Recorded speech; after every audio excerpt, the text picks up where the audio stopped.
wasn't just a veteran. He was a man who had lived through battles both overseas and at home. He had served 2 tours in Afghanistan, had been wounded, and returned to an America that often forgot the weight carried by men like him. But if there was one thing he never forgot, it was his promise to his late wife. "No matter what happens, I'll be there for Ethan." Ethan, his only son, was Daniel's world.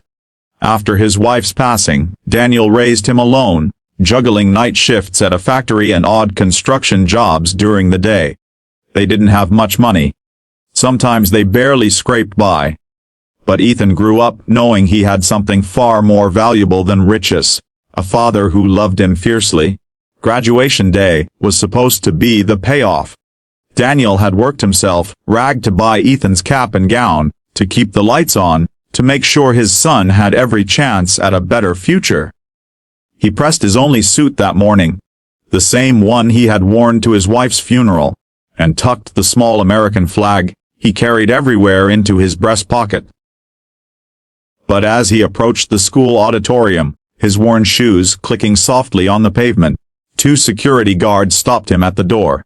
"Sir, this section is reserved," one said flatly, glancing at Daniel's creased jacket and old boots.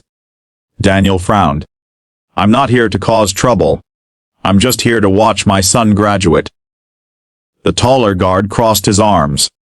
"Do you have a ticket? These seats are for families who contributed to the graduation fund. If you don't have the proper credentials, you'll have to leave." Daniel's chest tightened.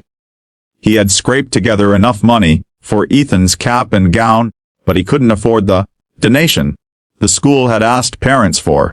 He tried to explain, voice trembling but steady with pride. "My son, Ethan Cotter. He's valedictorian. I promised him I'd be here." But the guards didn't budge. "Rules are rules. You can wait outside, but you can't come in here." Around them, parents in polished clothes and expensive shoes whispered. Some stared, some looked away. Daniel felt the sting of humiliation creep up his spine. For a moment, he thought about leaving quietly, just to spare Ethan the embarrassment. But then he remembered his wife's words, her voice in the hospital bed. "Don't ever let him feel alone, Danny." And so, he stood there, tired, broken, but unwilling to move. Unbeknownst to Daniel, his old Marine buddy, Jake Morales, had been keeping tabs on him. Jake had served with Daniel in Helmand Province, and though they hadn't seen each other in years, their bond was unshakable. When Jake heard what was happening at the graduation through a mutual friend, he made a few calls. Minutes later, as Daniel stood frozen at the entrance, something shifted in the atmosphere. The doors at the back of the auditorium swung open with a sharp creak, and in walked 6 men in dress uniforms. They weren't just veterans. They were Navy SEALs, broad-shouldered, upright, their presence commanding silence. The crowd turned. Even the guards stiffened. The lead SEAL, Jake himself, walked straight up to Daniel, clapped a firm hand on his shoulder, and said loudly enough for everyone to hear, "This man doesn't leave.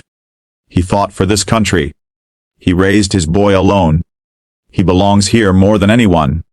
The other SEALs stepped forward in unison, their boots echoing like thunder in the hall. They didn't have to threaten or raise their voices. Their very presence was enough to silence the whispers. The guards, suddenly sheepish, backed away. Daniel's throat tightened as Jake guided him inside. Parents who had looked away before now sat straighter, some even clapping. It started as a ripple but grew louder until half the auditorium was applauding. Not for Ethan yet, but for Daniel. When Ethan walked across that stage later, diploma in hand, his eyes scanned the crowd until they locked onto his father sitting tall between 6 warriors, who had shown up not just as soldiers but as brothers. Ethan's speech as valedictorian shifted in that moment. He abandoned his neatly written notes and spoke from the heart. "My dad taught me that being strong isn't about money or medals. It's about showing up, even when the world tells you not to. Today, I accept this diploma not just for me, but for him. My father, my hero." The auditorium erupted in applause, and for the first time in years, Daniel allowed himself to cry, tears of pride, of relief, of knowing he hadn't failed his son. That day became more than a graduation.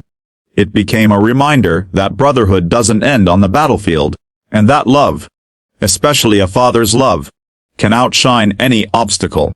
And as Daniel walked out of the school with Ethan by his side and 6 CLs behind him, the world finally seemed to understand what he had always known: a man's worth is not measured by his wallet, but by the promises he keeps.